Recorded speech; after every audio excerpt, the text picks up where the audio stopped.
Olá, queridos, a paz de Cristo, com muita alegria e satisfação que inicio agora aqui no meu canal do YouTube postagens relacionadas às lições da maior escola teológica do mundo, da Escola Bíblica Dominical. Eu postarei ao longo das semanas uma lição por semana correspondente à lição do mês e eu vou usar como base a revista publicada pela editora Central Gospel. Só farei por enquanto dessa publicação da Central Gospel e espero que esses vídeos sirvam, mesmo que minimamente, de subsídio, de informativo para você preparar sua aula e ser uma bênção onde você ministra e onde você utiliza a revista da editora Central Gospel. Aqui nesse trimestre agora, que inicia domingo que vem, é a revista 69, que tem por título Fundamentos da Liderança Cristã. Eu vou comentar com você as lições desse trimestre, tenho certeza que será uma benção, viu? Então vamos lá, sem perda de tempo, começar aqui trazer informações relacionadas a esse universo da nossa EBD. A começar pela lição de número 1, que tem por título José, um líder proativo, e é importante você não somente estudar a lição, a vida de José, né, sua biografia, mas estudar tendo como pano de fundo esses princípios norteadores de uma boa liderança cristã, né? Liderança, no caso, liderança cristã, a começar a entender cada dinâmica à luz desse livro aqui, ó, livro do Dr. Myles Munroe, Espírito de Liderança. É um clássico nessa linha de liderança. Quando falamos de liderança cristã, muitos autores importantes ganham relevância. Dentre eles, Dr. Myles, né? Esse doutor que hoje dorme no Senhor, um grande líder, já ministrou em mais de 70 países, preparou líderes de vários contextos, conselheiros de chefes de Estado, um camarada assim realmente extraordinário. E nesse livro, eu acho dos livros dele, esse eu acho um dos mais excelentes, porque ele consegue sintetizar um pouco da visão que ele defende sobre liderança, em que consiste essa liderança. Porque para nós, segundo Myles Munroe, há uma ideia cristalizada na nossa mente de que líder é quase que se fosse um herói ou um semideus, ou alguém dotado de um poder sobrenatural que o distingue dos meros mortais, e por conta dos seus atributos divinos, ele consegue sobressair e exercer a função de líder, desse guia, condutor, desse chefe, desse alguém que está à frente, e nesse estar à frente mais como fruto de um poder extraordinário. Ele quebra essa visão, ele afirma que tal visão é muito influenciada, ou é uma herança clássica da cultura grega, cultura essa que sempre divinizou ou explicou a realidade a partir de uma visão mitológica, os mitos muito fortes, e esses homens que conseguem de alguma forma dialogar, conversar com as divindades, acabam tendo uma posição privilegiada e exercer liderança. Essa não seria a ideia que Myles defende. Para Myles Munroe, líder é toda pessoa. Toda pessoa carrega em si um líder adormecido. Ele defende a ideia de que toda pessoa tem dentro de si o poder de liderança. Tem essa ideia que chama de liderança de espírito, que é um poder latente em cada um de nós e que é preciso despertar essa liderança de espírito para que ela ganhe força, e uma vez despertando-a, ela se manifesta através do espírito de liderança. Esse espírito de liderança, dentre tantas coisas, tem a ver com a mudança de comportamento, mudança esta refletida na maneira como as pessoas respondem às demandas da vida, responde à crise, e então ele exerce a sua liderança. Ele parte da premissa de que Deus, ao formar o homem, Deus colocou dentro dele um potencial, porque o homem foi feito segundo a imagem e semelhança de Deus. Essa imagem e semelhança, também, dentre tantas coisas, carrega o poder de liderar. Deus criou as coisas, criou o universo, o mundo, os seres viventes, mas ao criar o homem, ele fez de modo diferenciado. Ele fez alguém para que, de alguma forma, fosse um reflexo da sua própria natureza. E para tanto, ele, ao modelar o boneco de barro, soprou em suas narinas. Esse sopro comunicou muitas coisas, imagem e semelhança, e essa imagem e semelhança também manifesta na capacidade de governar, na capacidade de liderar, na capacidade administrativa, na capacidade de responder problema, na capacidade de agir, conduzir a vida enquanto sujeito com potencial latente inerente ao seu ser mediante o sopro comunicativo de Deus na vida do homem. Tanto que é verdade que você lê logo em seguida, façamos o homem conforme a nossa imagem e semelhança, ele continua, né? E que ele domine, governe sobre os peixes do mar, as aves do céu, sobre os répteis, os animais do campo, enfim. Essa capacidade de liderar, de governar, já está presente no coração humano. Isso não foi perdido quando o homem pecou. Até pode, de alguma forma, foi turvada ou manchada ou atingida. Você vê, por exemplo, quando Adão tem um filho, no caso 7 em diante, capítulo 5, que ele cita os filhos de Adão, e Adão gerou filhos e filhas, segundo a sua imagem e semelhança. A imagem de Adão, essa agora corrompida pelo pecado, mas ainda carregando elementos da criação original, ele transmite aos seus descendentes capacidade de elaboração e de decisão. E a decisão também tem a ver com o aspecto de liderança. Você pode ver, inclusive, quando Caim e Abel foram adorar a Deus na manifestação cultica, essa manifestação resultado do que os mesmos aprenderam em casa com Eva e com seu pai Adão, o seu marido Adão, Adão e Eva, e cada um escolheu exercer daquilo que havia aprendido à sua maneira. Caim ignorou, desdenhou, e Abel fez com maestria, com excelência, e a Bíblia diz que Deus atentou para Abel e sua oferta, e não atentou para Caim e sua oferta. Isso tem a ver também com decisão pessoal de fazer valer. E ele afirma que esse poder latente em cada um de nós, capaz de lavrar e guardar o jardim, portanto, ter atitude administrativa, ele defende que por conta das questões sociais, do efeito do pecado, da convivência, do meio social, das experiências negativas que nós temos ao longo da vida, isso de alguma forma bloqueia, dificulta a manifestação, a emanação de tal poder de liderança. E que para tal poder seja uma vez mais pensado e manifesto, é fundamental que haja uma mudança de mentalidade. Ele afirma com muita propriedade que o grande diferencial de um líder é a maneira como ele pensa, é a sua mentalidade. E ele afirma também que a mentalidade, o modo de pensar, que determina diretamente na maneira como agimos, ele não nasce pronto, ele é construído socialmente. E em função das experiências que tivemos, pode ser que tal mentalidade bloqueie a manifestação. E aí nós não temos, às vezes, uma boa compreensão de si, de Deus, do meio, por conta dessa avalanche de informações contrárias que dificultam a percepção e o autoconhecimento. Aí ele dá atenção de que você precisa se conhecer, olhar para si. E a melhor forma, a lupa melhor para o autoconhecimento é a lupa divina. À medida que você conhece a Deus, você também lança a luz sobre si mesmo e passa a se conhecer. E ao se conhecer, você percebe que tem potência, tem potencial, tem poder latente, capacidade de liderança, capacidade de fazer, de elaborar, de construir, de administrar, de avançar, de frutificar. Isso acontece quando você tem essa percepção. E Deus, segundo ele, tem todo um trabalho especial de despertar em nós esse poder latente. Tem um pouco a ver com aquela ideia, digamos assim, minimamente comparando com a maiêutica platônica, em que é necessário que haja esse parto do conhecimento. Ele trabalha a ideia do parto da liderança, desse espírito de liderança que Deus colocou, soprou em nós e que é preciso exercer. Isso tem muito a ver com a mentalidade. Porque a minha mentalidade determinará as minhas atitudes. E as minhas atitudes estabelecerão se eu exerço ou não o meu papel de liderança. Então ele quebra alguns paradigmas, né? Por exemplo, não se pode pensar em liderança à luz de status, à luz de posição.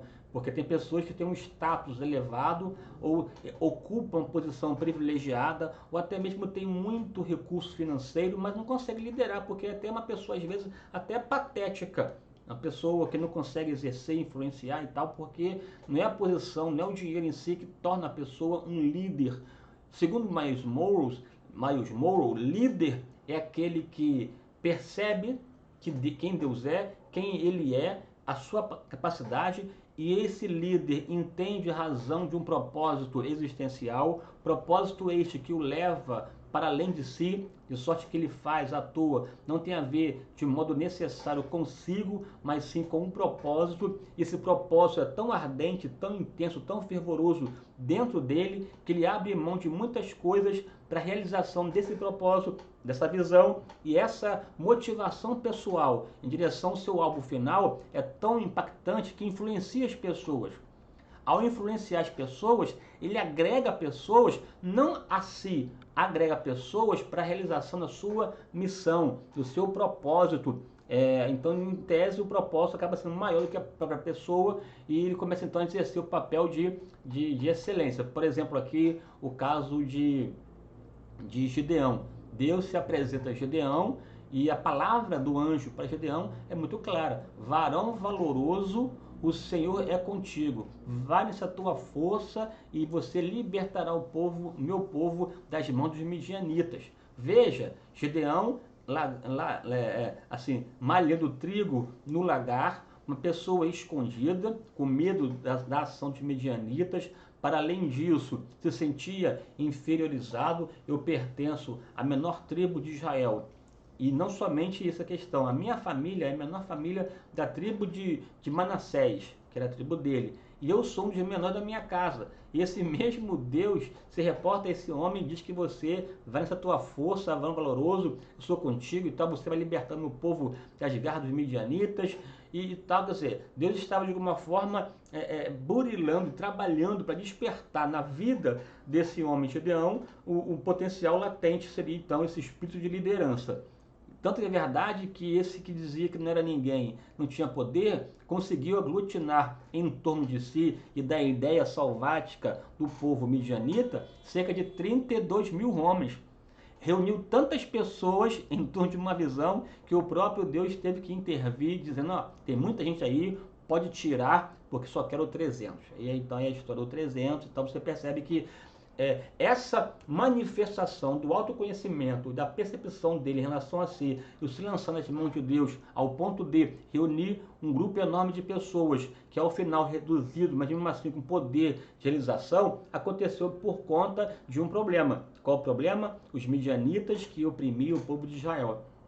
Aquele problema serviu também de elemento pedagógico e de capaz de suscitar em Gideão um poder de operar, e assim então Gideão se lança e você sabe o resultado. Ele conseguiu libertar o povo das garras dos midianitas, e veja que não tinha muito a ver com questão de poder, com status, porque ao final da luta ele até se recusou em ser líder do povo, né? Porque a ideia era somente libertar o povo de Israel da garra dos midianitas. Então, nessa esteira toda aí você percebe que a ideia de liderança, resumo aqui da ópera, você que está aí me ouvindo, segundo Miles Monroe e segundo a minha própria palavra também, Deus te chamou para liderar. Deus te chamou para exercer influência, e a sua influência está condicionada às suas atitudes, e as suas atitudes atreladas ao seu propósito, e o seu propósito vinculado ao conhecimento que você tem de Deus e de si mesmo, e saber fazer para o que Deus de fato colocou no seu coração.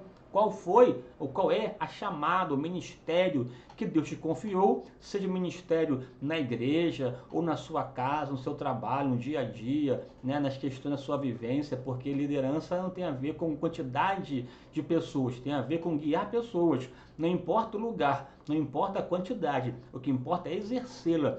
E ao exercê-la para a glória de Deus. Então você vai ler esse livro aqui, um livro interessante, fundamental, adquira, compre o livro do Miles Monroe e você vai entender os princípios que norteiam uma boa liderança. E ao longo da revista, das lições, você perceberá que cada princípio destes estão presentes numa exposição do texto ou da personagem em pauta, porque o método da revista é aquele método biográfico em que o autor pensa um personagem, e à luz do que ele fez, falou, né, da sua obra e da sua vida, ele consegue então encontrar elementos, princípios norteadores de uma boa e saudável liderança. Então vamos lá aprender aqui nessa questão aí, viu?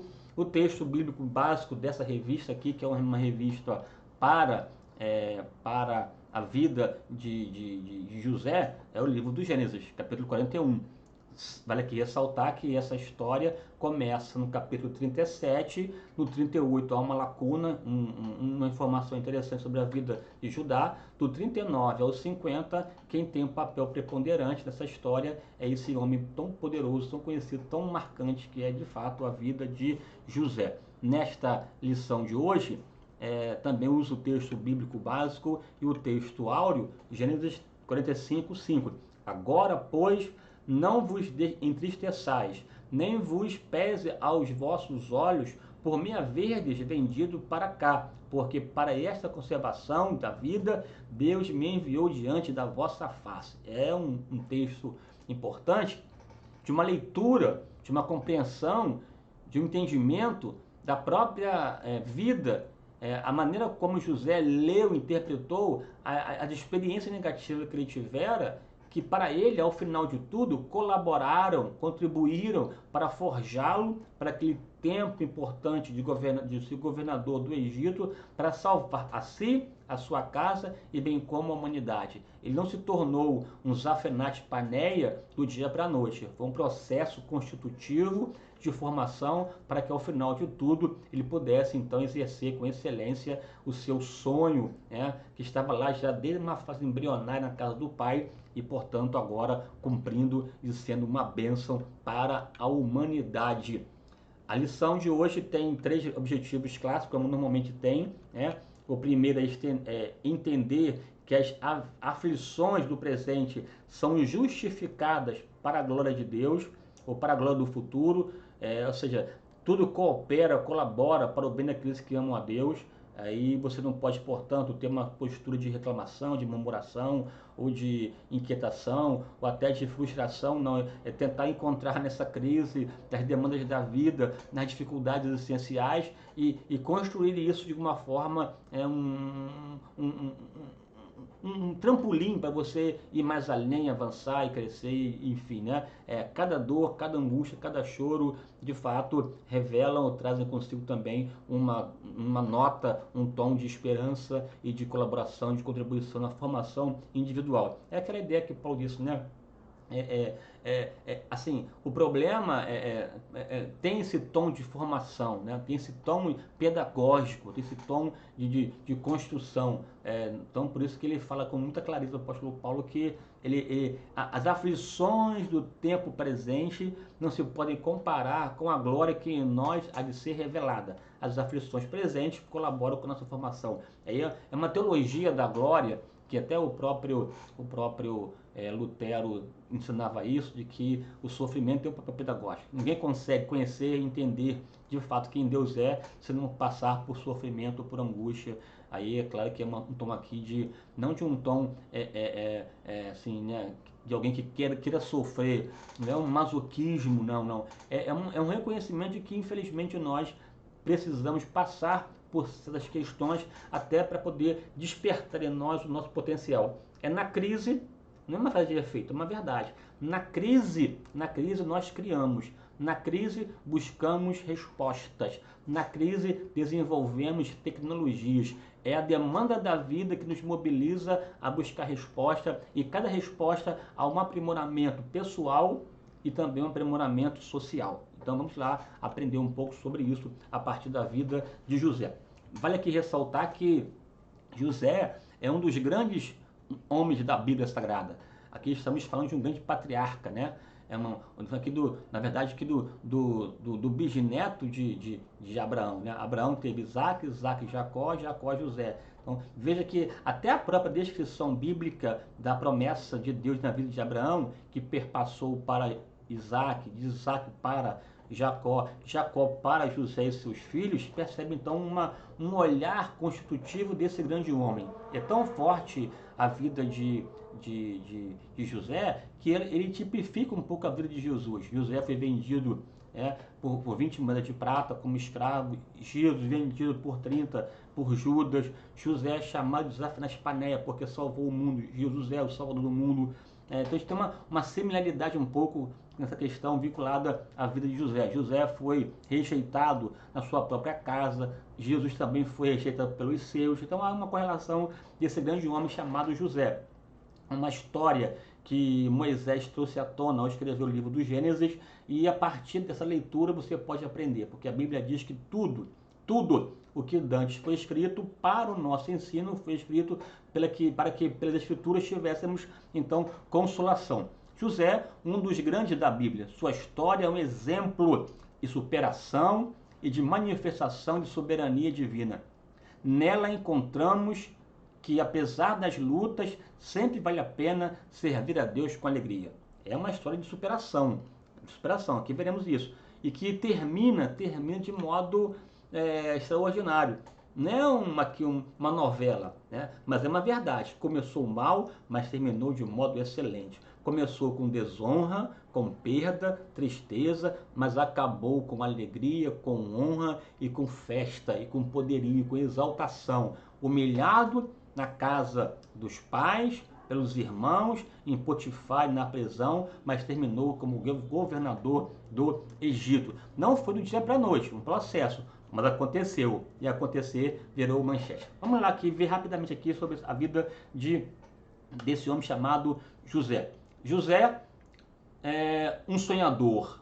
José, alvo de inveja e vítima de conspirações.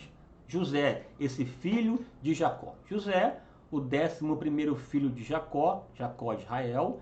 E mais que isso, José foi o primeiro filho de Jacó com a sua esposa amada chamada Raquel. Jacó amava Raquel.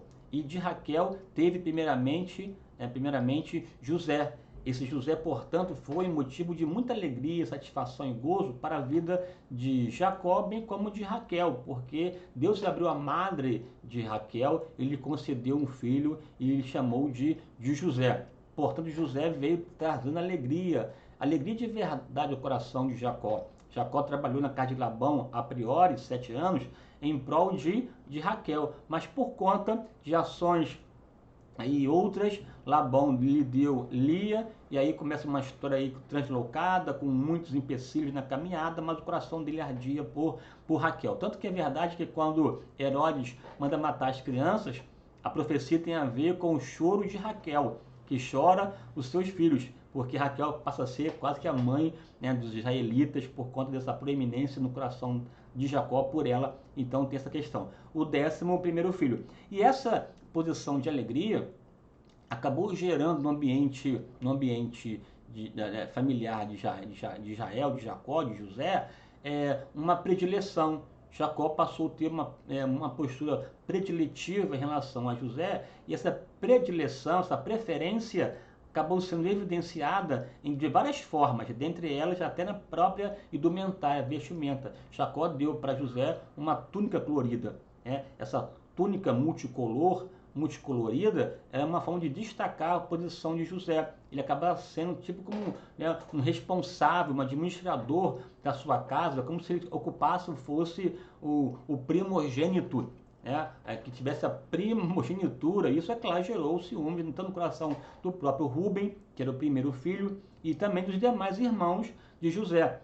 É tão verdade que quando Jacó mandou que ele fosse atrás dos irmãos, e José os encontrou de longe, os irmãos já intentaram aqui já matá-lo, né? E esse comportamento, essa rejeição, esse ódio, essa inveja presente no coração dos irmãos foram, ao longo do tempo, potencializadas especialmente pela própria imaturidade de José, que ainda um adolescente contou-lhes alguns sonhos que tivera. O primeiro sonho, ele viu que os molhos, né, os seus irmãos, 11 molhos, se inclinavam diante do molho de José, o trigo dos irmãos se encurvava diante do trigo de José, uma ideia, uma revelação que tiveram num sonho, de que esses irmãos iriam lá na frente se encurvar diante dele. Depois teve uma visão de que o sol e a lua e 11 estrelas se inclinavam diante de José. Aí não somente os irmãos, como também o pai, né, assim, os progenitores de José se curvariam diante dele. Isso estava ali latente. Um sonho, ou sonhos que se misturaram, se confundiram com revelações. Não foram sonhos estapafúrdios, não foram sonhos elucubrativos, não foram sonhos translocados ou sonhos irrealizáveis, infactíveis, não. Foram revelações que Deus dera para José mediante sonhos. De sorte que quando você fala em sonho, naquilo que vai acontecer no futuro, José ganha um sobressalto. Ele consegue interpretar, viver sonhos. E os sonhos marcam a sua vida. Sonho que ele teve em casa, sonho que ele interpretou na prisão mais à frente, o sonho do padeiro, bem como também do copeiro. Ambos os sonhos se cumpriram, o padeiro fora morto e o copeiro restituído à sua tarefa. Interpretou os sonhos de Faraó, tanto os sonhos das vacas magras e gordas, bem como também das espigas magras e gordas. Ele interpreta tudo, ele se mistura com o sonho. Daí a ideia de José ser um sonhador, né? Aqui veja que a palavra sonho tem 1000 significados. Não vou aqui me ater nessa questão porque pode pensar em sonho de muitas formas. Mas aqui de fato, o sonho aqui tem a ver com essa revelação que ele obtivera, que apontava para o seu futuro, para o que viria mais à frente. E essa visão futurística de exaltação e de posição privilegiada, posição elevada, gerou nos irmãos de José inveja. Essas invejas desembocaram em conspirações. Conspiração esta que transformou José numa vítima, e uma vítima difícil. A Bíblia diz que os irmãos, ao verem de longe, intentaram matá-lo, mas Rúben, o mais velho, interveio e a sua intervenção poupou a vida de José, mas mesmo assim, lançado numa cova. Ainda bem que não tinha água, né? Porque não teria morrido numa cova. Imagina ali José numa cova, né? De modo tão assim, aviltante, humilhado, os seus irmãos da sua própria casa, seu próprio sangue, querendo matar a vida de José. Judá intervém e sugere vendê-lo para a caravana que estava vindo dos midianitas, que tem uma correlação com os próprios ismaelitas. Esses caravaneiros que faziam comércio, né, do Oriente com o Egito, com a África, levaram José. José vendido como escravo para o Egito. Veja aqui uma cena difícil. Um jovem, um adolescente que carregava em si um sonho, agora vendido como escravo para o Egito. Longe da sua terra, longe dos seus irmãos, do seu ambiente familiar, da posição privilegiada que possuíra, e de modo tão abrupto, tão doloroso, tão vilipendioso, tão violento, tão denso, agora caminhando em direção ao Egito, sem saber o que iria acontecer, sem saber os desdobramentos disso. Mas aí então surge a figura desse líder chamado José. Que apesar da injustiça, apesar da posição escravizada, apesar das dores vivenciadas nessa experiência tão funesta, ele foi trabalhar como escravo na casa de Potifar. E na casa de Potifar, ele trabalhou de modo muito intenso. Aí você vai ver agora a trajetória de um homem íntegro. O grande líder mantém-se íntegro, mesmo na casa de Potifar, como escravo, sendo de fato agora uma pessoa estranha no ambiente hostil. Ele arregaçou as mangas, trabalhou de modo fiel, mostrou a sua integridade, a sua inteireza, a sua justiça, o seu ethos, a sua ética de moralidade, de fazer o que é certo, apesar de que o mundo lhe fazia tudo que era errado. As injustiças que ele recebera, ele não pautaram, não determinaram a sua vida, porque um verdadeiro líder, inclusive Miles Moore diz isso, não se baseia naquilo que o mundo diz sobre ele, não se baseia naquilo que as pessoas falam sobre ele. Ele se baseia naquilo que ele pensa de si e de Deus. não é o mundo, não são as circunstâncias, não são as pessoas que determinarão aquilo que eu sou. Não irão determinar a minha forma de agir no sentido de vilipendiar a minha própria essência. José, mesmo na casa de Potifar, trabalhou, serviu a Potifar com fidelidade. E a Bíblia diz que nessa trajetória, a mão do Senhor estava ou era sobre ele. Apesar de tudo, apesar da posição difícil, Deus nunca abandonara José. E José, em Potifar, foi tão bem sucedido em função das atitudes tomadas. Olha aqui, ó, ele foi bem sucedido em função das atitudes tomadas. Deus o exaltou ao ponto de Potifar o colocar como um maioral na sua casa. Ele era o mordomo principal. Ele é mordomo principal porque conquistou o direito em função do trabalho, da entrega, da atitude, da forma de ser, de agir, de tratar pessoas, de tratar os bens de Potifar. Veja, o que você está passando não pode ser um elemento justificativo de negligências ou de atitudes equivocadas. José nos dá um exemplo poderoso. Mesmo em adversidade, não vendeu a sua integridade. Né? Foi fiel. Aí até que surgiu um problema ali muito grande, de que José foi atacado, assediado de modo muito intenso pela esposa de Potifar, e isso acabou levando a fugir de lá e depois preso, levado ao calabouço. Esse homem íntegro, na sua casa, na casa de Potifar, né? O grande líder levanta-se em qualquer lugar, seja na casa do pai, seja na casa de Potifar, ou seja na prisão, né? Porque ele sabe aproveitar bem as oportunidades que aparecem. De repente você está esperando uma oportunidade aqui em cima, mas apareceu agora somente aqui embaixo. Não ignore, não despreze, né? Faça, execute, realize, porque um bom líder, ele sabe entender muito bem o seu momento presente. E José fez isso com maestria, realizou bem e acabou aí sendo de fato exaltado na casa de Potifar, mas por conta da sua mulher, a mulher de Potifar, teve que fugir porque ele não se inclinou, não se dobrou às tentações e decidiu, de um modo determinado, ser fiel a Deus e fiel ao seu dono, no caso ali, a Potifar. De sorte que José acabou sendo levado para a prisão, né? A prisão. E na prisão, você viu lá a história, na prisão, ele interpretou o sonho do padeiro e o sonho do copeiro. Ambos os sonhos se cumpriram, e quando o copeiro foi restabelecido, José pediu para que ele lembrasse de, quando estiver lá com o faraó, fala de mim, estou aqui injustamente, porque um bom líder tem consciência da sua história, tem consciência do que está passando. Ele não ignora o problema, ele sabe a realidade que o cerca, ele apenas decide enfrentá-la. Ao enfrentá-la com galhardia, com coragem, ele pede o copeiro para poder intervir. Então a intervenção aconteceu 2 anos depois. Enquanto José estava na prisão, também trabalhou com maestria, com excelência. E a boa mão do Senhor era com ele. De sorte que também na prisão ele alcançou uma posição privilegiada. Até que por fim, Faraó tem lá o sonho, ele interpreta o sonho de Faraó.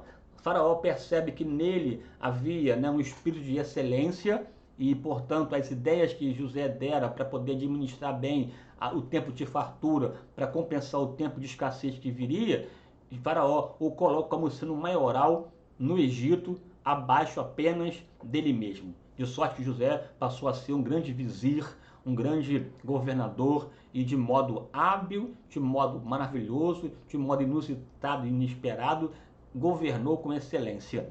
Veja, aquela pessoa vendida como escravo, agora transformou-se em governador. 13 anos de peleja, de luta e de adversidade, mas a fidelidade marcou a vida de José. Não somente fiel na casa dos seus pais, mas também fiel na casa de Potifar, na prisão, e também fiel quando chegou lá no palácio. Tanto que ao final da sua vida, ele faz uma das mais belas profecias da Bíblia Sagrada. Mas o que me encanta em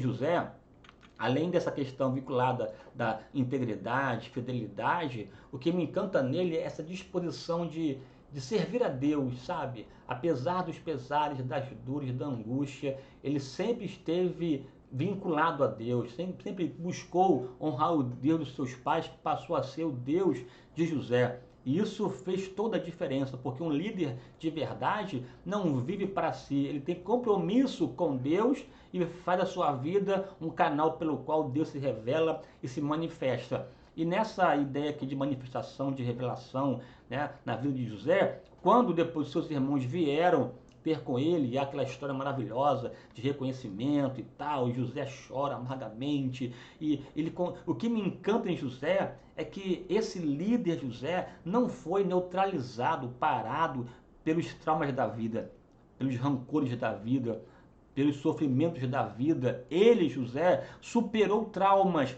e a superação que José manifesta foi a liberação de perdão, capaz de perdoar aquele que havia ofendido, capaz de liberar perdão aos seus irmãos, e quando teve poder para poder de fato, né, se vingar, liberou bênção, liberou vitória, porque o verdadeiro líder não é motivado por vingança. O propósito do líder não é a vingança, o propósito do líder é a salvação, é abençoar pessoas, né? Esse propósito que envolve José deu um exemplo clássico de perdão. Ele não mandou matar os irmãos, ele abençoou isso. E teve o privilégio, ao final da vida, se reencontrar com seu pai Jacó. Enquanto Deus trabalhava em José, também trabalhou em Jacó, de sorte que esse encontro trouxe satisfação e alegria, não só para José, mas também para a vida de Jacó, que já era um ancião de idade, mas Deus também tratou do coração desse grande Israel que lutou com Deus e prevaleceu. Uma ação, uma história maravilhosa. E José, quando, antes de morrer, profetizou. Pela fé, José disse: virá um tempo em que Deus visitará o seu povo e o tirará do Egito e levará para Canaã. Quando isso acontecer, eu quero que vocês levem daqui os meus ossos, porque eu não pertenço ao Egito. Por mais que o Egito fosse uma posição privilegiada de honra, não havia no seu coração um apego translocado, um apego desenfreado pela posição terrenal. José queria sempre estar na presença de Deus. É por isso que você deve aprender com José a superar as demandas da vida, a carregar no coração um sonho de que Deus irá intervir e que as promessas dele se cumprirão na tua vida. E terceiro lugar, você deve também entender que a grandeza da liderança é a liberação do perdão. Esse perdão que envolve, que abraça, que acolhe, que projeta e que oportuniza. O povo de Israel, depois que desceu para o Egito, ocupou a região de Gósen, o delta do Nilo, uma região profundamente favorável à agricultura, e o povo foi abençoado. A vida de José, o sonho dele se cumpriu, mas a bênção foi para atingir a sua casa. Não existe propósito salutar, saudável, que não abençoe pessoas, que não abençoe outras vidas. E José foi assim, dessa forma, dessa maneira. De sorte que você pode ver aqui, na história de José, em Potifar era apenas um escravo. Na prisão, um simples detento. No palácio, um governador. Mas nas mãos de Deus, um servo. E um servo que liderou, que marcou o seu tempo e a sua época. Deus confirma os passos do homem justo. Diz assim a Bíblia Sagrada: os passos de um homem bom são confirmados pelo Senhor, e ele deleita-se no seu caminho. Ainda que caia, não ficará prostrado, pois o Senhor o sustém com a sua boa, poderosa mão. Não fique aí abatido, não se entristeça, não pense que acabou. Deus é aquele que libera a última palavra, e você vai ver que o tempo de chorar cessará. Ele vai te exaltar e você vai glorificar aquele que vive e reina para sempre. Um forte abraço. Foi um prazer estarmos juntos. Serão 13 aulas aqui assíduas, eu e você, nesse canal. Portanto, te peço aí, divulgue, compartilhe e se associe conosco Deixa aí o seu like, né? Seu like, o seu comentário e vamos aqui aprimorar esse serviço para a glória de Deus. Também quero aqui nessa hora agradecer, né, a participação, colaboração sempre aqui da fábrica EBD, que é uma fábrica que tem uma correlação com a ADVEC. Aí está na sua tela aí os links para você seguir, acompanhar, advec.org, EBD ADVEC, ebd@advec.org, e na fábrica EBD você vai encontrar também slides, aqui, material, subsídio para você crescer, avançar e aprimorar a sua aula, viu? Deus te abençoe, um forte abraço e até a próxima, em nome de Jesus. Amém. Glória a Deus por isso.